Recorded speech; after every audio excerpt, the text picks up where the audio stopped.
Shalom, perkenalkan nama saya Melderoy Renita Sapneno bersama rekan saya Delila Hala.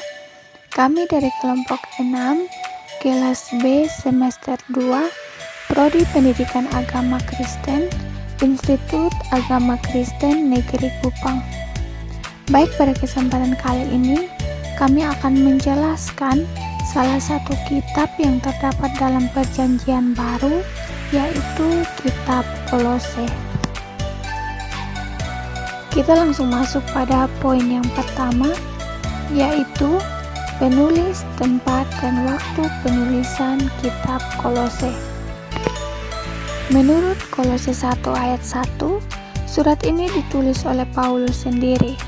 Namun pada abad-abad yang lalu, para ahli Perjanjian Baru dalam penelitian menyeluruh terhadap isi surat ini menyaksikan surat Kolose sebagai surat yang berasal langsung dari Paulus.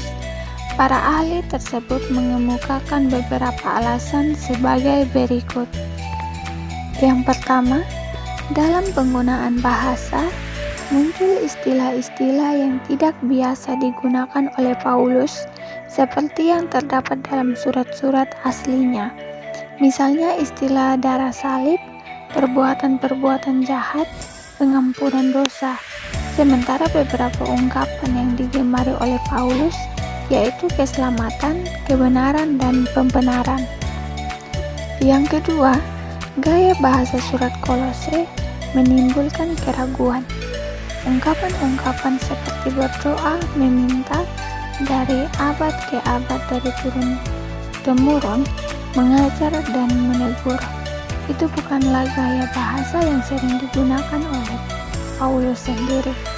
Kemudian yang ketiga, dalam banyak hal, teologi surat Kolose sama dengan surat-surat yang berasal dari Paulus, akan tetapi dalam konsep tentang kerasulan, kristologi, dan eskatologi terdapat perbedaan.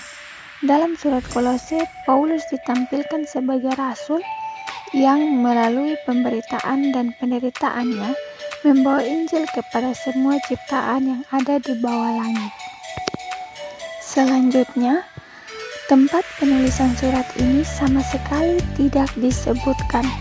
Oleh karena itu, kita hanya dapat melakukan dugaan berdasarkan bahan yang ada dalam surat itu sendiri.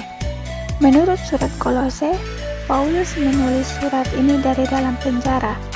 3 tempat bisa diajukan, yaitu Efesus, Kaisarea, dan Roma.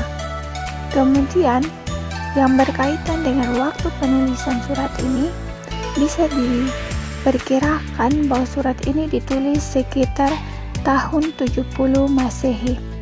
Persoalan yang timbul adalah, menurut Tacitus, gempa bumi telah menghancurkan kota Kolose pada tahun 60 hingga tahun 61 Masehi.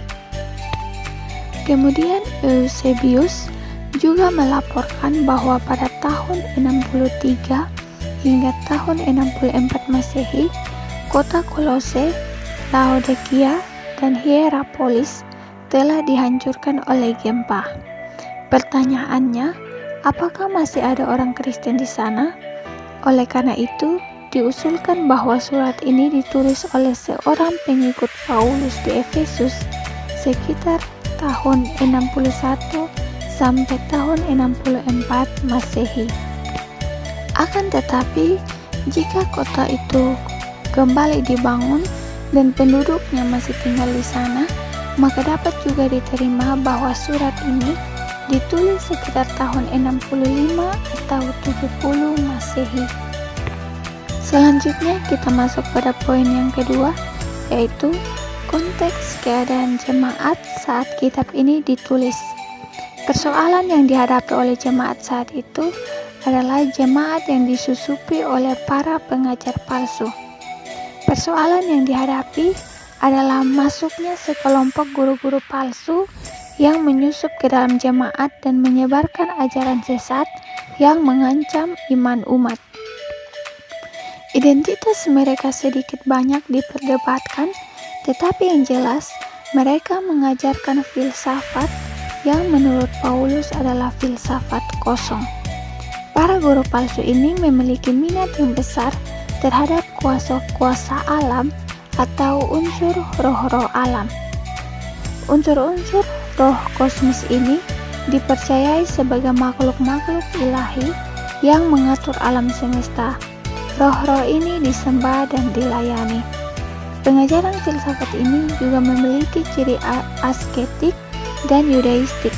Mereka juga menghancurkan pesta-pesta bulan baru dan hari Sabat.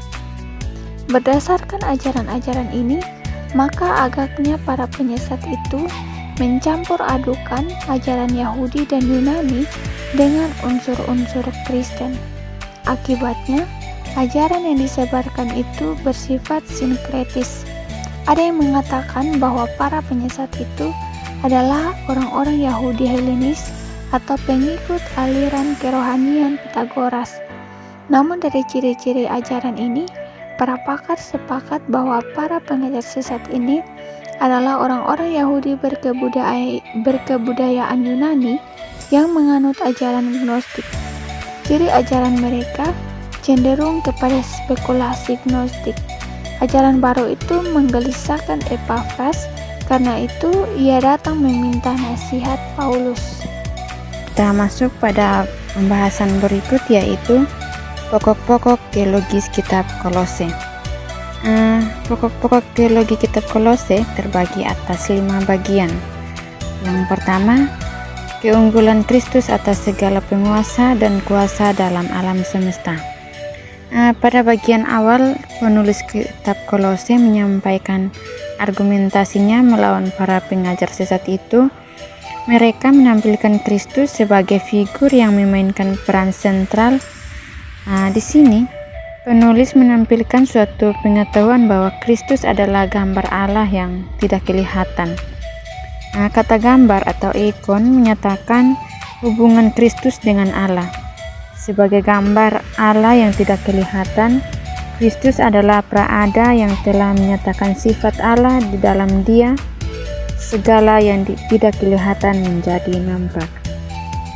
Untuk pokok teologis yang kedua, yaitu Kristus adalah gereja, sulung kebangkitan dan pendamai. Pada ayat 18a dalam kitab Kolose, penulis menyebutkan Kristus sebagai bagian dari tubuh yang diidentifikasi sebagai gereja. Bila gereja adalah tubuh atau soma, maka Kristus adalah kepala. Untuk menopang gereja, sama seperti ia menopang alam semesta. Pokok yang ketiga, yaitu gereja sebagai tubuh Kristus. Dalam surat-surat yang ditulis oleh Paulus, ia selalu memakai istilah eklesia untuk menunjuk kepada jemaat lokal. Dalam surat Kolose, gereja merupakan suatu entitas yang terpisah, yakni tubuh Kristus, tempat di mana karya pembebasan Kristus berlangsung. Dengan demikian, pernyataan-pernyataan Helenistik, terutama dari filsafat Stoa, bahwa dunia adalah tubuh ilahi, telah mendapat arti yang baru dalam Kolose. Pokok teologis yang keempat, yaitu Kristus adalah pemenu maksud Allah dalam sejarah. Pada bagian yang keempat ini itu merespon tentang misteri atau maksud Allah dalam sejarah yang diajarkan oleh guru-guru palsu itu. Penulis kitab Kolose menyatakan bahwa Allah telah menyatakan maksud sejarah itu di dalam Kristus. Maksud itu tersembunyi dari abad ke abad dan dari generasi ke generasi. Tetapi sekarang telah dinyatakan kepada orang-orang kudus. Itu dapat kita lihat dalam Kolose 1 ayat 27. Yang berikut atau yang terakhir, yaitu Kristus telah menaklukkan dan menyelamatkan dari kuasa-kuasa kegelapan. Di mana orang-orang Kolose percaya bahwa mereka tetap berada di dalam bahaya amarah dari kuasa-kuasa kegelapan, baik di dunia ini maupun pada waktu kematian mereka dan di masa depan. Dari pokok teologis tersebut terdapat pemahaman bahwa penulis kitab Kolose mengatakan Allah telah mendamaikan jemaat di Kolose dengan dirinya sendiri dan memasukkan mereka ke dalam persekutuan dengan Dia sebagai umatnya melalui kematian Kristus.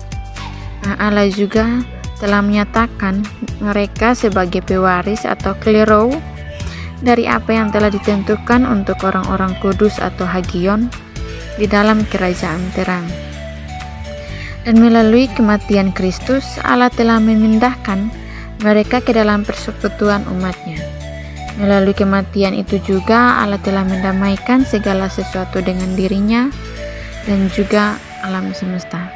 Jadi apabila perbuatan jahat mereka mendakwa, maka Allah mencoret perbuatan-perbuatan jahat itu dan memakukannya pada kayu salib.